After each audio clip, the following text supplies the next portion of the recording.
Assalamualaikum anak-anak.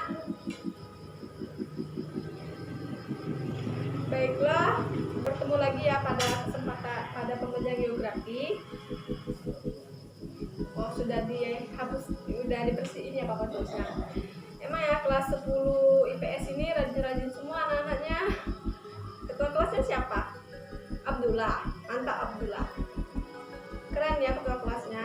Yang lain juga ya, bukan hanya ketua kelas yang berperan aktif, kalian juga harus berperan aktif. Baiklah, hari ini kita melanjutkan pembelajaran pada minggu kemarin. Sebelum Ibu melanjutkan pembelajaran, terlebih dahulu Ibu melakukan absensi dulu ya.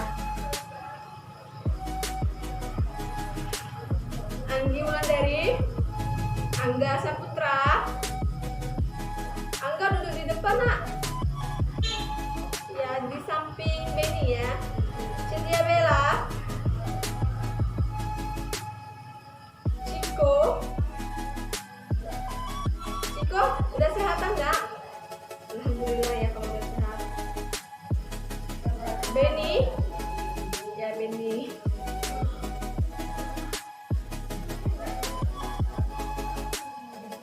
Haryono, ada ya.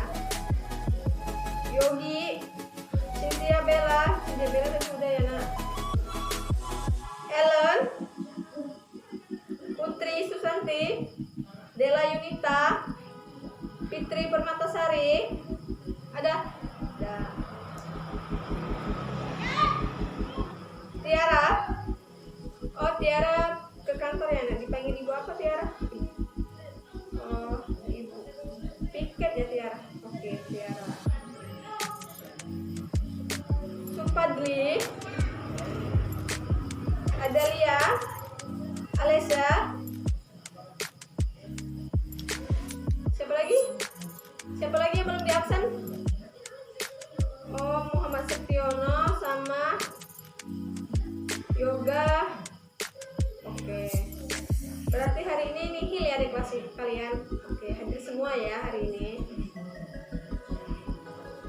Oke anak-anak, hari ini kita akan melanjutkan pembelajaran sebelumnya. Ada yang tahu minggu kemarin kita belajar tentang materi tentang apa? Ya benar Beni. Minggu kemarin kita belajar tentang hubungan antara manusia dengan lingkungan akibat hidrosfer. Ya, duduknya di ini ya nak, yang di belakang silakan maju duduknya, jangan terlalu di belakang. Oke, udah rapi. Nah, ada yang ingat minggu kemarin itu kita belajar tentang hidrosfer. Minggu kemarin pada akhir dari jam pelajaran Ibu telah menyuruh kalian untuk mencari materi tentang bab 7, yaitu menganalisis mitigasi dan adaptasi bencana alam dengan kajian geografi. Sudah ada yang mencari atau sudah ada bahan untuk pembelajaran hari ini? Satu kelas orang 31. Ada yang sudah mencari? Nggak ada. Oke baiklah. Kalau nggak ada, Ibu tanya dulu. Ada yang tahu apa pengertian apa itu mitigasi? Ya, 31. Yang hadir di sini 30 orang. Satunya lagi piket di kantor. Oke, 30 orang. Ada yang tahu apa itu mitigasi? Iya, Cynthia? Ya, benar ya Cynthia, tapi kurang tepat. Jadi Ibu kasih tahu ada apa itu mitigasi. Mitigasi adalah segala upaya yang dilakukan untuk mengurangi dan memperkecil dampak bencana alam. Bencana alam. Nah, sekarang Ibu tulis ya. Memperkecil bencana alam.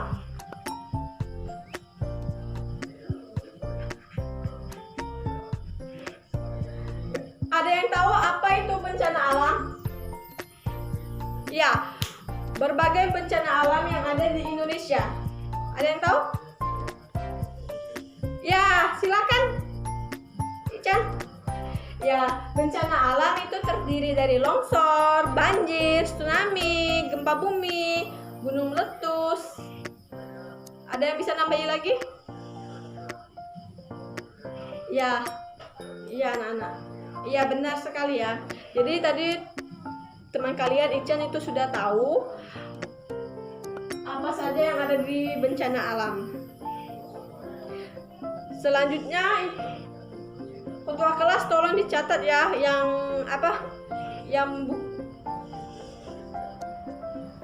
tolong anak-anak semuanya diperhatiin ya kalau ibu jelasin. Dan jika perlu kalau ada yang ingin mencatat silahkan dicatat materi pembelajaran kita hari ini tentang menganalisis mitigasi dan adaptasi dengan bencana alam dengan kajian geografi.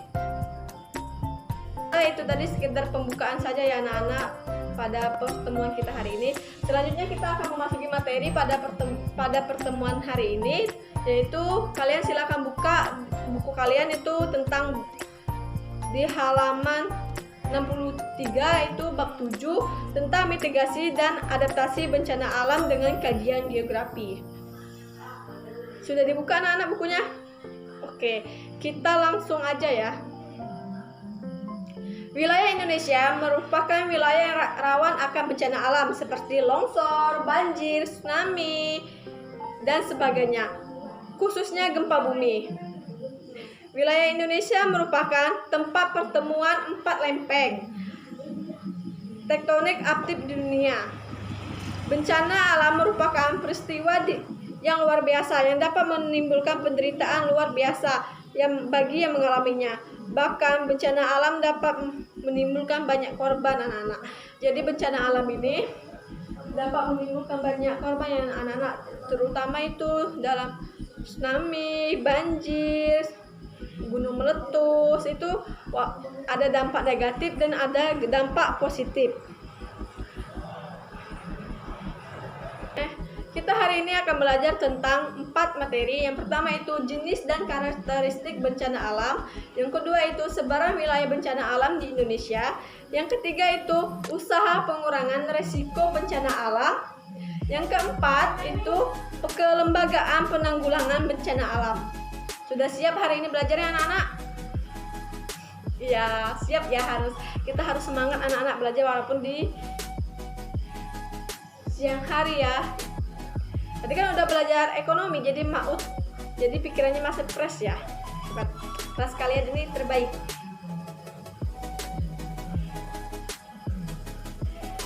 Ini adalah segala upaya yang dilakukan untuk mengurangi dan memperkecil dampak bencana alam.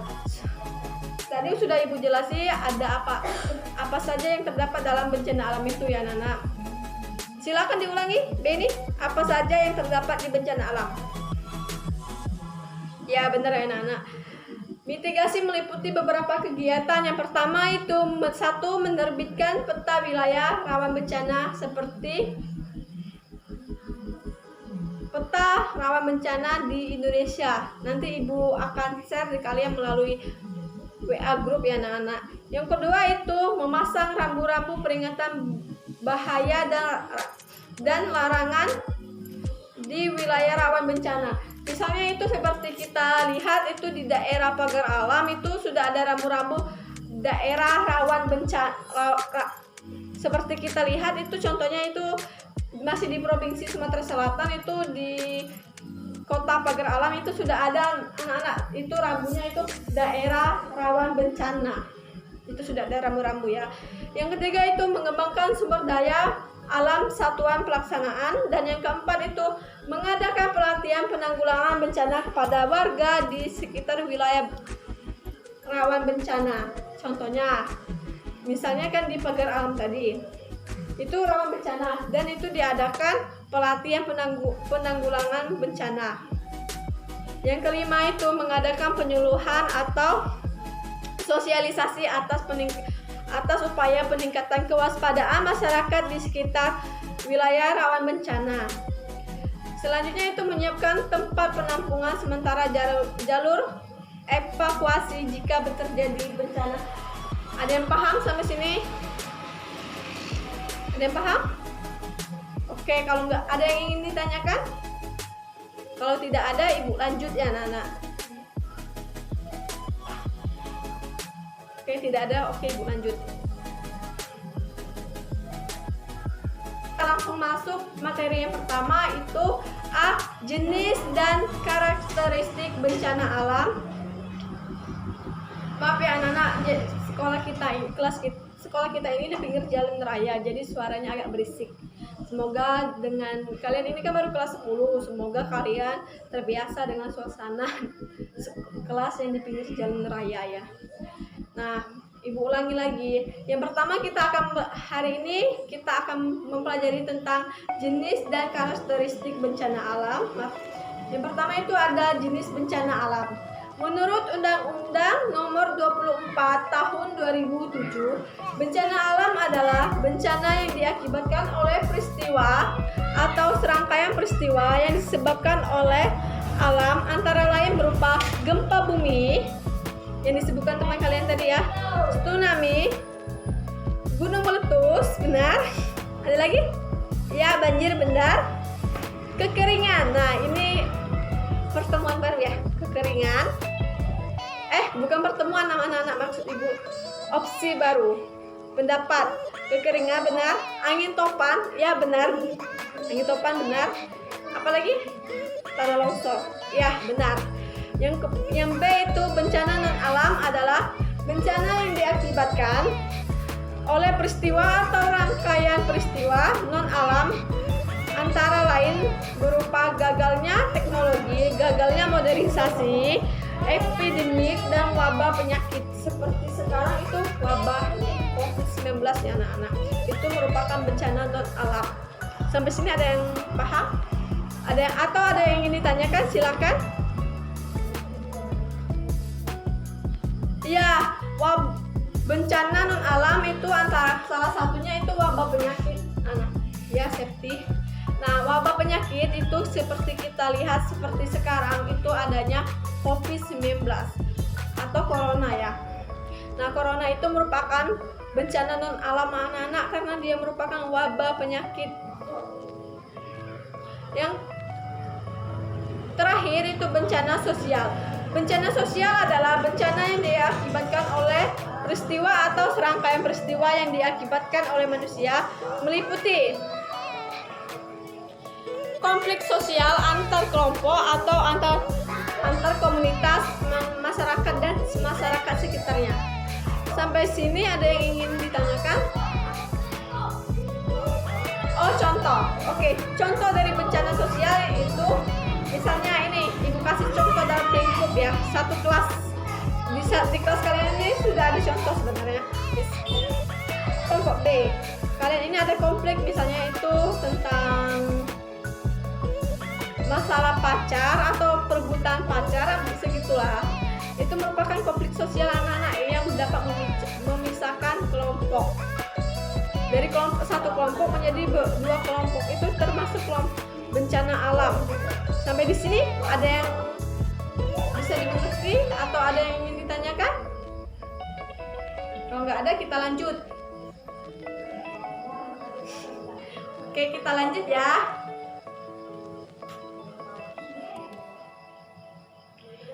Yang kedua itu karakteristik bencana alam. A. Bencana gempa bumi. Gempa bumi adalah getaran di tanah yang disebabkan oleh pergerakan permukaan bumi. Epicentrum adalah titik di permukaan bumi tepat di pusat gempa. Hipocentrum berada jauh dalam tanah di tempat batuan pecah dan bergeser untuk pertama kali. Berikutnya itu ada jenis-jenis gempa bumi.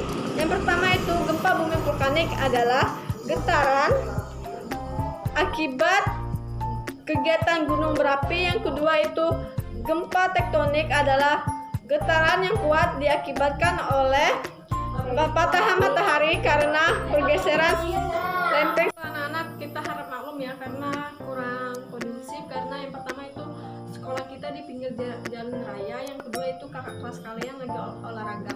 Kita lanjut aja ya. Yang kedua itu karakteristik bencana alam. A. Bencana gempa bumi. Gempa bumi adalah getaran di tanah yang disebabkan oleh pergerakan permukaan bumi.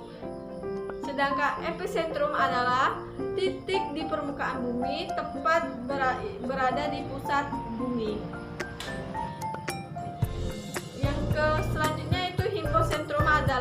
berada jauh dari dalam tanah di tempat batuan pecah dan bergeser untuk pertama kalinya. Satu, itu ada jenis-jenis gempa bumi. Jenis gempa bumi yang pertama itu gempa bumi vulkanik, yang kedua itu gempa bumi tektonik. Yang kedua, tanda-tanda akan terjadinya gempa bumi. A. Tanda terjadinya gempa bumi yang dirasakan jika berada di dalam bangunan. Semua benda yang akan terjatuh, bergoyang, dan berjatuhan. Misalnya lampu jatuh, figura, jam dinding, lukisan, dan lain-lain. Semua benda yang berdiri atau terletak di atas meja akan bergeser. Misalnya ini spidol ya. Spidol ini akan kita letakkan di sini. Ketika saat gempa bumi dia akan bergeser anak-anak. Dari posisi tegak dia akan bergeser seperti ini. Paham kan sampai sini? Tanda. Yang kedua itu tanda gempa bumi yang dirasakan jika berada di luar bangunan. Misalnya kakak kelas kalian sedang olahraga, itu mereka akan merasakan itu seperti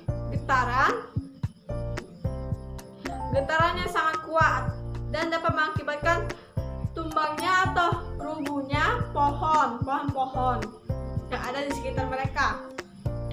Retakan tanah itu bisa tergolong dari tanda-tanda yang dirasakan oleh terjadinya gempa ya. Paham? Sampai di sini ada yang ingin ditanyakan? Ya? Ya silakan. Ya benar Cynthia. Jadi misalnya kita lagi di luar, kita ambil contoh kelas kalian itu lagi olahraga ya di luar. Nah, misalnya pada saat terjadinya gempa, itu mereka akan merasakan getaran dari tanah itu akan bergerak, atau pohon yang di depan sekolah kita itu akan tumbang atau roboh. Bisa dipahami? Iya. Oh, Tiara dari kantor ya? Ya, silakan masuk Tiara. Diikuti aja ya di pelajaran hari ini. Sampai di sini. Ada yang ingin ditanyakan? Oh, contoh lain dari tanda-tanda gempa yang dirasakan dari luar itu, misalnya itu selain pohon yang rubuh atau pohon yang jatuh, itu bisa juga dinding bangunan itu retak anak-anak, terus tuh jembatan hancur, ambruk, itu jembatan jatuh gitu. Itu termasuk tanda-tanda terjadinya gempa yang ada di sekitar kita maupun yang ada di Indonesia. Sampai sini ada yang paham? Oke, kalau paham semua, anak-anak ini keren. Yeah. Kalian itu keren loh, kelas 10-1 ini. Kalian itu memang keren. Yang B itu bencana alam tsunami.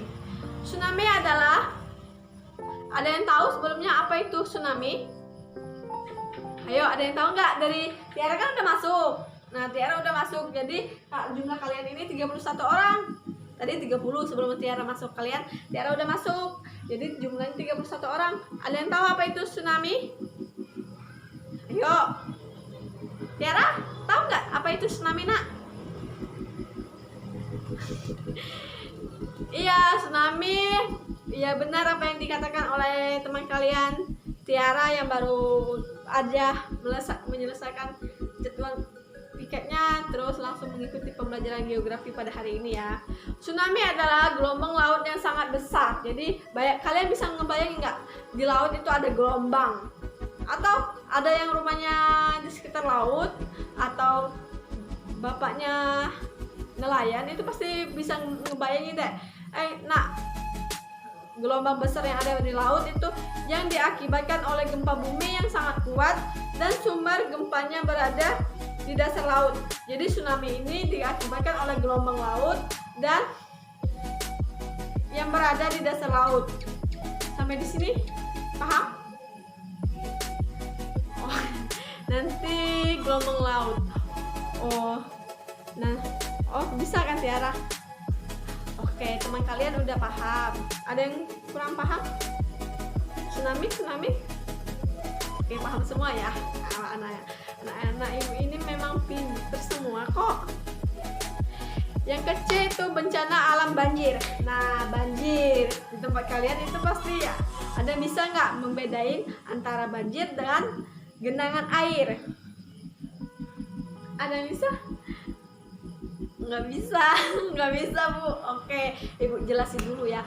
Kalau genangan air itu nggak nyampe 7 jam, Nak. Jadi kalau khususnya di daerah kita Sumatera Selatan ini, banjir itu khususnya di Palembang itu banjir itu menurut Ibu itu sangat minimalisir ya, karena dia nggak nyampe 1 jam itu udah surut. Itu bukan banjir anak-anak, tapi itu genangan. Banjir itu terjadi itu sangat lumayan lama dan memerlukan waktu lama untuk menanggulanginya. Tanda-tanda paham? Oke. Selanjutnya itu tanda-tanda banjir. Yang pertama itu terjadinya curah hujan yang tinggi. Misalnya kalau bahasa dusun itu curah hujan yang lebat tidak berhenti, itu tanda-tanda banjir itu anak-anak. Apalagi yang tinggalnya di sekitar sungai atau sekitar dam itu beresiko untuk itu beresiko terjadinya genangan air ya, bukan banjir. Ingat, genangan air anak-anak. Yang kedua itu air melebihi batas sembada sungai sehingga sungai itu melakukan penguapan. Yang ketiga itu air yang jatuh ke permukaan tidak dapat mengalir dengan baik. Misalnya khususnya itu di daerah Sungai Musi itu kan rumah-rumah penduduk itu misalnya gorong-gorong itu kan terdapat selokan sampah itu. Jadi sampah itu kita kan udah mempelajari geografi ya. Nah, sampah itu kita ambil, kita bersihin untuk mencegah terjadinya banjir ataupun genangan air. Sampai di sini ada yang ingin ditanyakan? Jika tidak ada, Ibu akan lanjut. Oke, kita lanjut ya anak-anak. Yaitu bencana gelombang pasang. Nah, gelombang pasang tadi kita udah bahas tsunami ya anak-anak. Gelombang pasang adalah gelombang air laut yang melebihi batas normal dapat menimbulkan bahaya baik di lautan maupun di darat, terutama di daerah pinggir pantai. Tadi gelombang pasang ini sejenis tsunami ya anak-anak. Dia terjadi di pantai. Gelombang pasang itu terjadi karena adanya angin kencang atau angin topan yang kayak yang kata kalian tadi, angin topan, Bu. Nah, itu tuh dapat menyebabkan terjadinya gelombang pasang di laut anak-anak. Ya, benar. Iya. Oh, udah. Cynthia sudah pernah ke laut? Ya, mantap ya. Nanti kita sama-sama ya, walaupun kita nggak tahu ke laut, kita ke Sungai Musi aja. Kita kebayangnya sih gimana laut itu, seandainya Sungai Musi itu laut gimana. Oke, kita lanjut ya. Yang ke bencana alam letusan gunung api. Nah, sekarang kita membahas tentang gunung api. Gunung api yang ada di Sumatera Selatan itu terletak di kota Pagar Alam. Tanda-tanda terjadinya letusan gunung Merapi yaitu, ada yang tahu?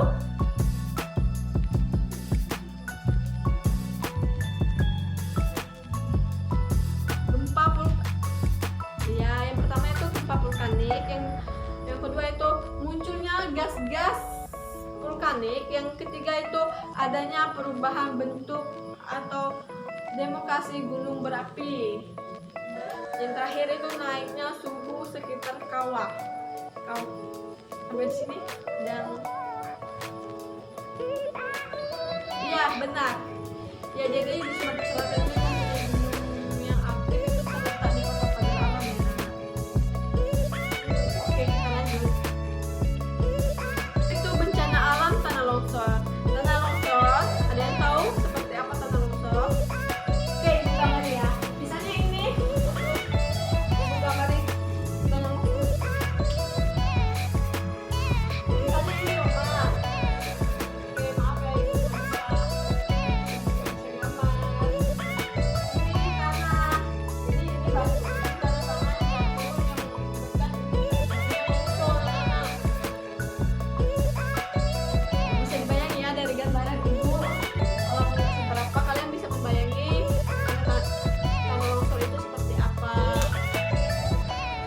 Ada yang tahu tanda-tanda sebelum terjadinya tanah longsor itu apa saja?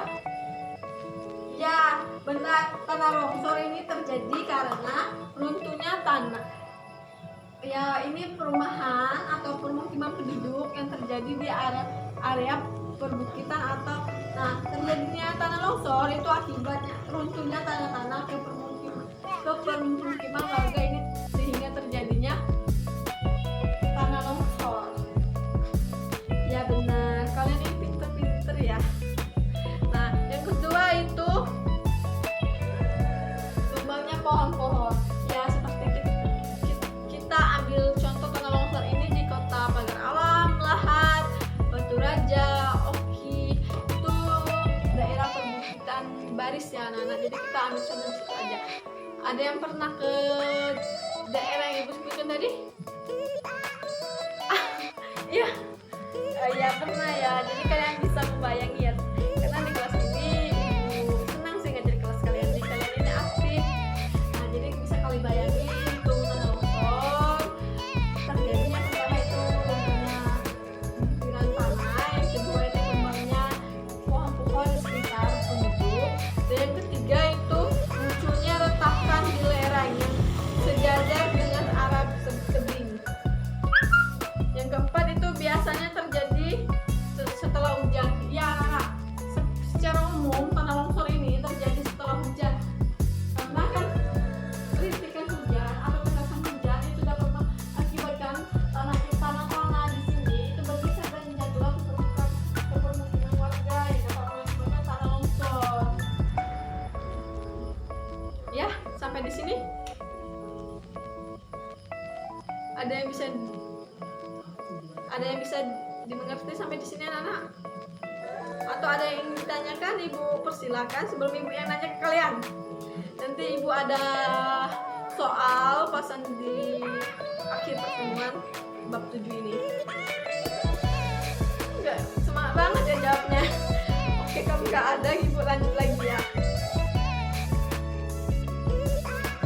Nah, tadi itu materi yang A tentang karakteristik mitigasi bencana dengan kajian geografi. Selanjutnya kita akan memasuki materi yang kedua atau yang B, itu tentang sebaran wilayah rawan bencana di Indonesia.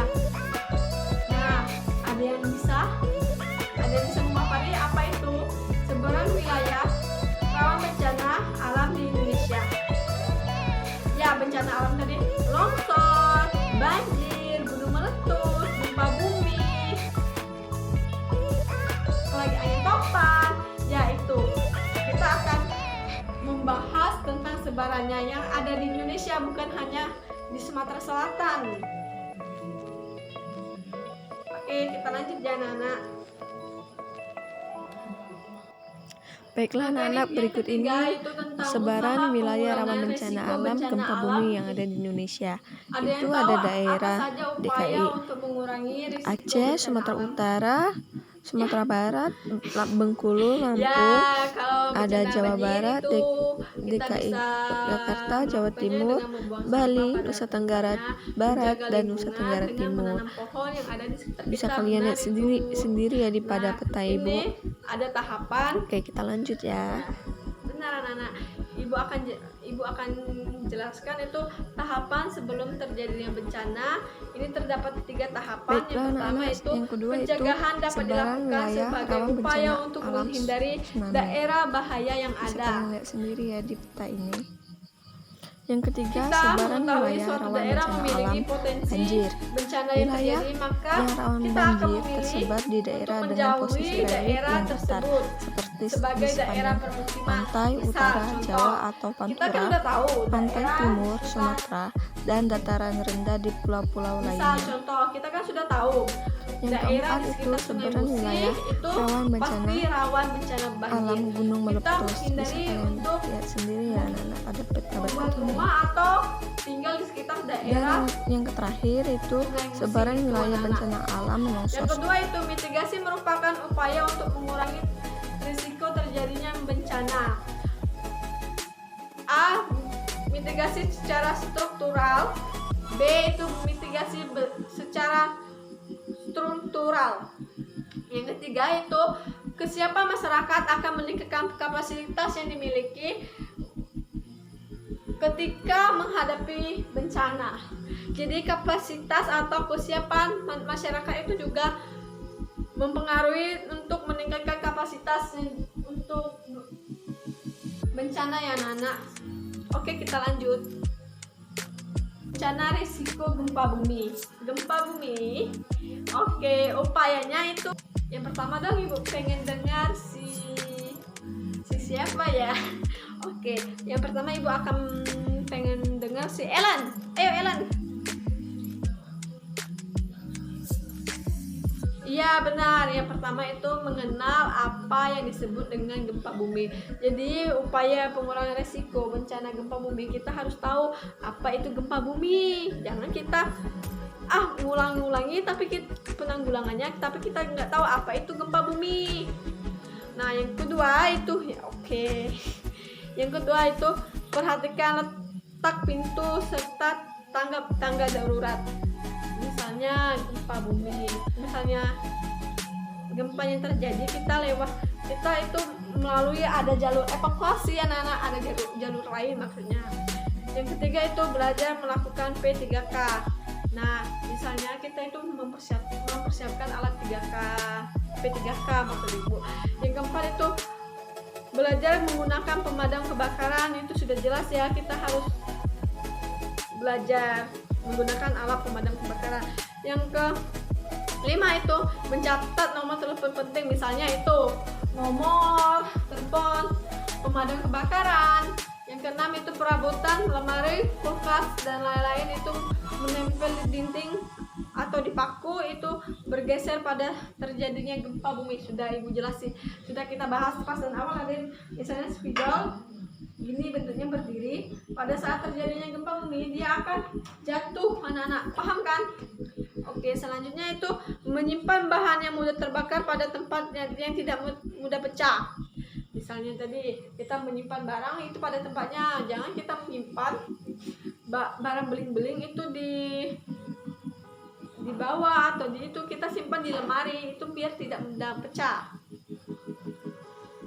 Alat yang harus digunakan setiap tempat itu kotak P3K, senter, lampu, radio, makanan itu sebagai tempat untuk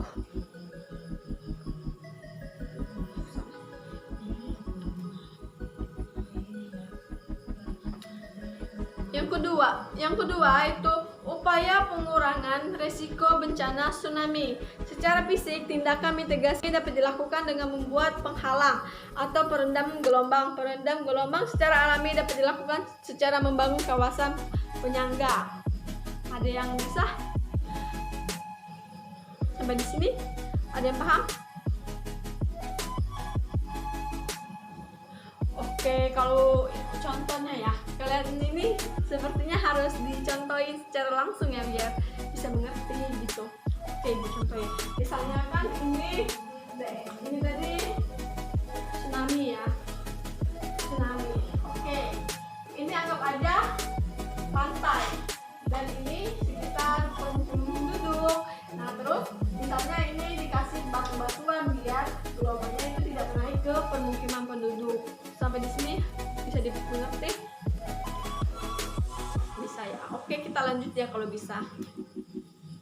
Yang ketiga itu upaya pengurangan resiko bencana banjir, yaitu yang pertama itu kita jangan memakai air yang berlebihan. Berarti kalau sudah kita menggunakan air bersih itu kita matikan anak-anak, jangan kita hidupkan. Apalagi untuk yang cewek ya, kalau bantuin mama di rumah itu kita harus matiin, atau misalnya mamanya lupa matiin, kita yang matiin. Yang kedua itu mengungsi ke daerah yang aman. Misalnya terjadinya banjir di rumah kita atau di kawasan kita, daerah kita, itu kita harus mengungsi ke daerah yang aman. Misalnya desa A terjadi banjir, itu kita harus mengungsi ke desa B. Itu nggak apa-apa anak-anak, untuk menyelamatkan diri dan orang-orang terdekat kita. Selanjutnya itu menghindari berjalan di dekat saluran air. Ya, kalau bisa kita jangan berjalan di pinggiran Sungai Musi, itu takutnya kita terjadinya banjir. Apalagi pas waktu hujan itu kita berjalan di pinggiran Sungai Musi. Dan selanjutnya yang keempat itu upaya pengurangan risiko bencana longsor. Yang keempat yaitu upaya pengurangan risiko bencana letusan gunung api. Yang pertama itu hindari daerah rawan bencana seperti lereng gunung, lembah, dan daerah aliran lahar. Intinya contohnya kita tuh hindari tempat yang memiliki gunung berapi, anak-anak tempat tinggal yang memiliki gunung berapi. Yang kedua itu di tempat terbuka lindungi diri dari abu letusan awan panas. Misalnya contoh sudah terjadi letusan gunung berapi, kita hindari awan panas itu anak-anak, biar tidak terjadi apa-apa pada diri kita ataupun orang-orang yang di sekitar kita. Selanjutnya itu persiapkan diri untuk kemungkinan bencana susulan. Nah, khusus yang di gunung berapi itu kita harus menyiapkan diri agar pas ada bencana susulan kita udah siap untuk menyelamatkan diri dengan tidak membawa alat-alat yang berlebihan anak. Misalnya kita bawa badan sendiri aja itu udah alhamdulillah banget. Jangan memakai lensa kontak. Nah, pakai masker atau kain untuk menutupi mulut dan hidung mencegah dari abu itu ya anak-anak. Sampai di sini ada yang dipahami untuk upaya pengurangan risiko bencana letusan gunung berapi? Ya Pak. Oke, kita lanjut ya. Kita lanjut. Yang kelima itu upaya pengurangan risiko bencana tanah longsor. Di belakang tanah longsor. Di belakang sudah ibu gambarkan tanah longsor. Kita kenali dulu tempat kita hindari yang terjadinya tanah longsor seperti di Kota Pagar Alam. Itu kita hindari untuk tinggal di sana, tapi tidak memungkinkan kita untuk tinggal di sana. Kan di daerah Pagar Alam itu ada juga tempat-tempat yang tidak terjadinya tanah longsor. Nah, di sekitar tanah longsor ini kan tidak ada tanaman. Seharusnya kita tanami pohon-pohonan atau vegetasi lainnya. Kita harus waspada terhadap mata air yang ada di tanah longsor. Sebabnya di tanah longsor itu daerah perbukitan, terjadinya banyaknya mata air yang ada di sekitar pemukiman kita. Jadi kita harus hindari itu dan kita harus waspada anak-anak semua. Oke, bisa dipahami sampai sini? Coba, siapa namanya? Ya, Benny, kamu pindah samping Cynthia atau Cynthia pindah samping Ican biar si Benny-nya nggak ngantuk melulu.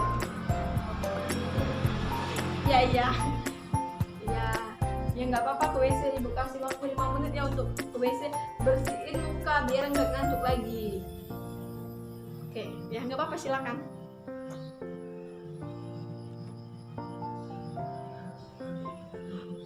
Nah, materi terakhir itu tentang kelembagaan penanggulangan bencana alam.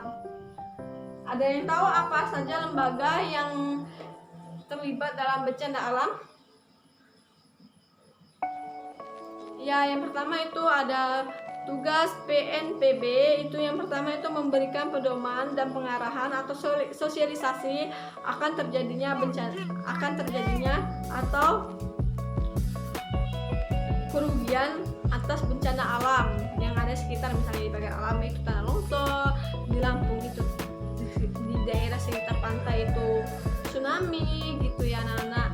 Menetapkan standarisasi dan kebutuhan penyelenggaraan penanggulangan bencana berdasarkan peraturan perundang-undangan. Iya benar anak-anak. Jadi tugas PNPB ini berdasarkan perundang-undangan juga ya anak-anak sekalian.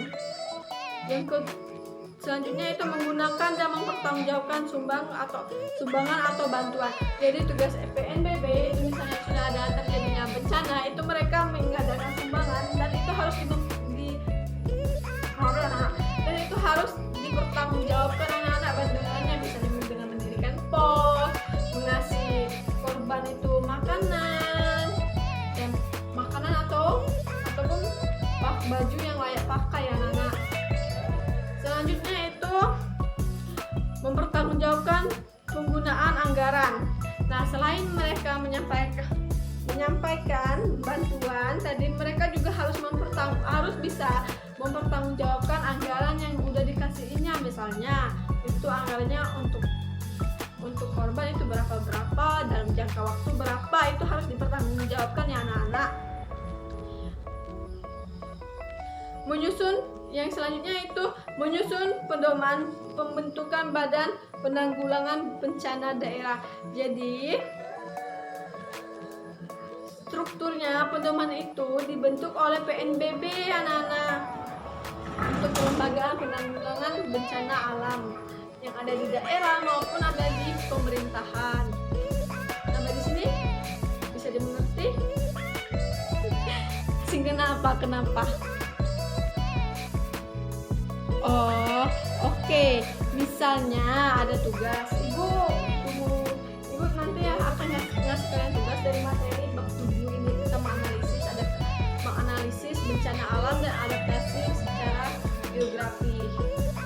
Ibu akan memberikan kalian tugas, nanti kita selesai materi dulu ya.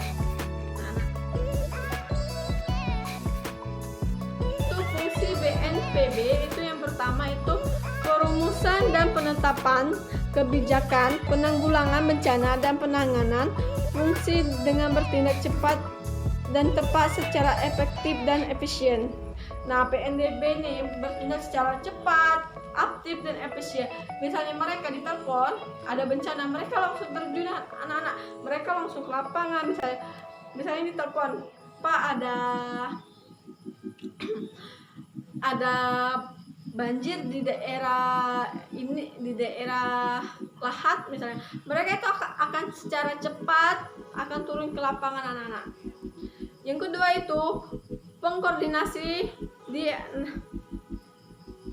itu pengkoordinasian pelaksanaan kegiatan penanggulangan bencana secara terencana, terpadu dan menyeluruh. Jadi mereka itu bukannya langsung turun, mereka itu dilatih dulu biar pasang penanggulangan bencana yang terjadi itu baik banjir, tsunami, longsor, gempa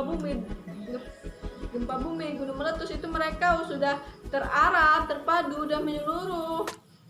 Sampai sini bisa dipahami?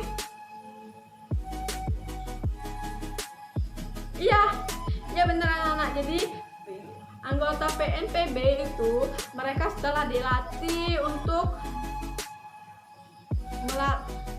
Iya benar anak-anak. Jadi anggota PNBB itu mereka itu sudah dilatih sebelum menjadi anggota.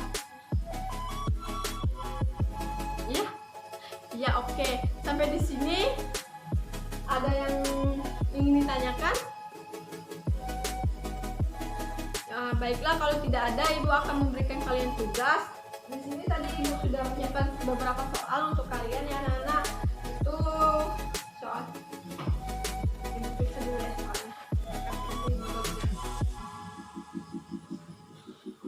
Baiklah anak-anak, ini soalnya akan ibu bagikan kalian. Di sini ibu akan buat kelompok ya anak. Satu kelompok itu 3 orang. Satu kelompok 3 orang. Berarti nanti ada satu kelompok 4 orang, nggak apa-apa ya. Nah, ini soalnya diisinya jangan secara pribadi, diisinya menurut pendapat teman-teman kalian.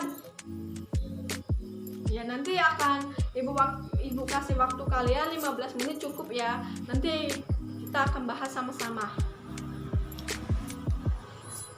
Iya, kelompoknya mau ibu tentuin atau kalian yang nentuin sendiri?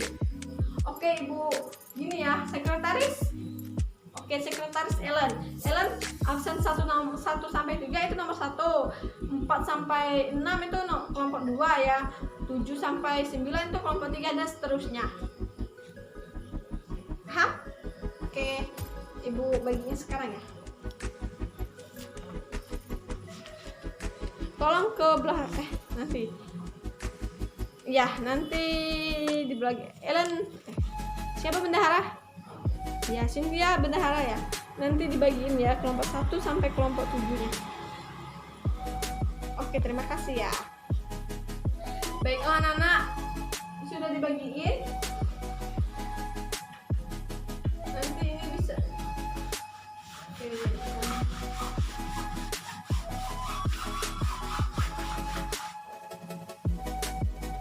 Oke.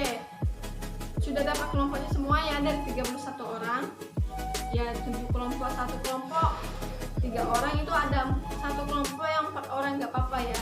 Nanti ibu kasih waktu 15 menit, kerjakan dari sekarang dan ibu tunggu. Nanti akan kita bahas jawaban dari kalian. Oke ibu, silakan dikerjakan ya. Menurut pendapat kelompok kalian, bukan pendapat sendiri ya anak-anak. Silakan.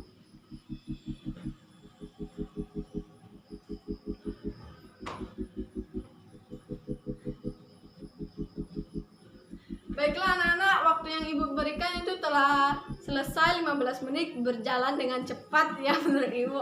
Sebenarnya untuk diskusi atau menjawab ini per kelompok itu 15 menit menurut ibu itu sangat waktu yang sangat sedikit, tapi semoga kalian bisa menjawab dengan hasil diskusi kelompok kalian ya. Tolong siapa saja untuk mengumpulkan per kelompok ya, diwakili aja ya, dari 7 kelompok itu 1 orang aja untuk mengumpulkan ke ibu. Ya sini ya. Oke, 2 orang nggak apa-apa ya.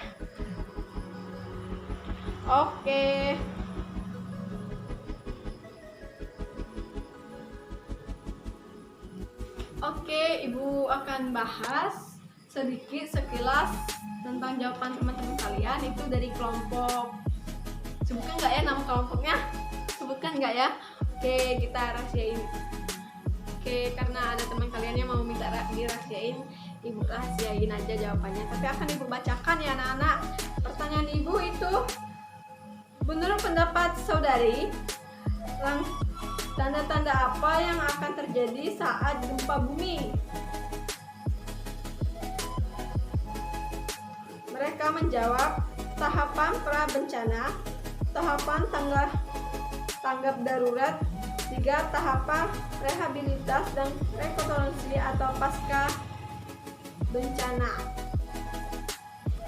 Oke, ya benar ya anak-anak, tapi kurang tepat dari materi yang ibu telah sampaikan tadi. Tanda-tanda akan terjadinya bencana gempa bumi itu ada tanda-tanda jika kita di dalam bangunan dan tanda-tanda jika kita ada di luar bangunan. Itu hampir sama anak-anak. Misalnya kita ada di dalam bangunan, itu cangkir yang kita letakkan di meja itu akan bergerak, ataupun spidol yang kita letakkan di atas meja itu akan bergerak.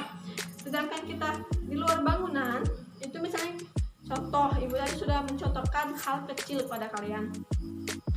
Kelas kalian sedang olahraga, misalnya terjadinya gempa, itu tanah akan bergetar dan pohon yang ada sekitar mereka itu akan rubuh, akan tumpah atau rubuh dengan sendirinya tanpa bantuan siapapun. Paham sampai sini? Oke, ibu baca lagi ya.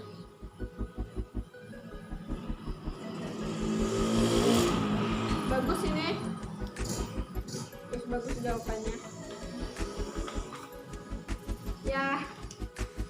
Tepuk tangan dulu dong untuk kelompok yang 7 kelompok yang sudah menjawab dengan bagus-bagusnya. Ibu kasih nilai E+ ya. Oke, baiklah anak-anak, pertemuan kita pada bab 7 ini tentang menganalisis, mitigasi dan adaptasi kajian geografi tentang bencana alam telah selesai. Baiklah anak-anak, pertemuan kita pada bab 7 hari ini tentang menganalisis bencana dan adaptasi bencana alam dengan kajian geografi itu sudah sampai di akhir. Jika ada yang ingin ditanyakan, ibu persilakan. Iya benar, jadi sekolah kita itu akan mengadakan renovasi dan tentunya itu ada yang masuk siang dan masuk pagi. Untuk kelas 10 itu kemungkinan masih masuk pagi anak-anak. Ya masuk siang itu kemungkinan kelas 12 kelas kalian. Mungkin untuk jangka waktu renovasi itu belum diketahui berapa lama, intinya kalian harus semangat. Ya, ada lagi yang ingin ditanyakan? Ya, boleh nanya ke ibu atau boleh nanya teman-teman kalian, itu nggak apa-apa anak-anak. Sebelum ibu lanjut lagi. Jika tidak ada, ibu akan membuat kesimpulan pada pembelajaran kita hari ini yaitu cara menganalisis bencana. Baiklah anak-anak, jika tidak ada pertanyaan, Ibu akan membuat kesimpulan pada pembelajaran kita hari ini tentang bab 7, menganalisis bencana alam dan adaptasi dengan kajian geografi. Wilayah Indonesia merupakan wilayah yang rawan akan terjadi bencana.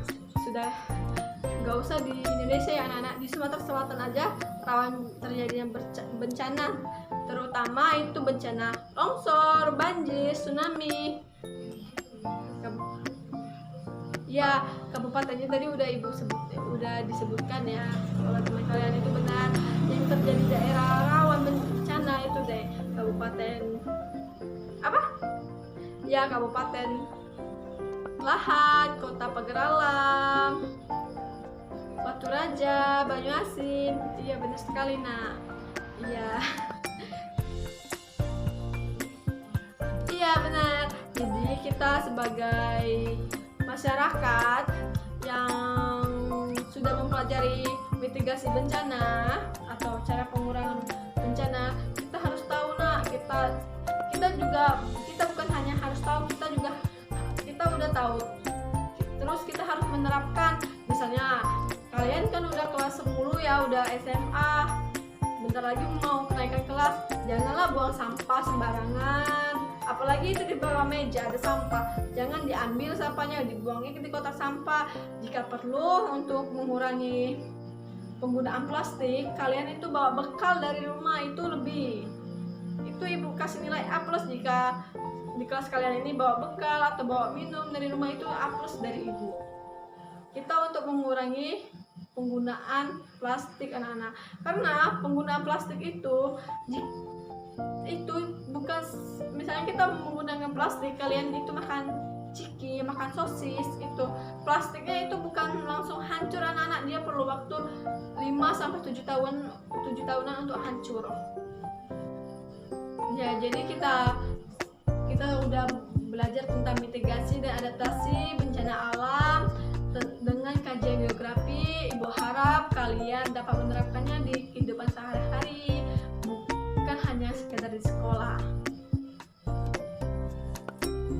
Ya, Ibu akhiri, apabila ada kata-kata yang salah selama Ibu mengajar pada pertemuan ke-7 ini, Ibu mohon maaf. Ibu akhiri, wabillahi taufiq walhidayah. Wassalamualaikum warahmatullahi wabarakatuh. Jangan keluar dulu ya anak-anak, setelah ini kan ada pelajaran seni budaya ya di kelas kalian. Semoga kalian tetap semangat belajarnya, walaupun sekolah kita di pinggir jalan, kalian tetap semangat. Anak Ibu, kalian keren, kalian terbaik, kalian favorit Ibu. Kelas 10 IPS 1, kalian favorit Ibu. Ya, Ibu izin dulu ya ke kantor.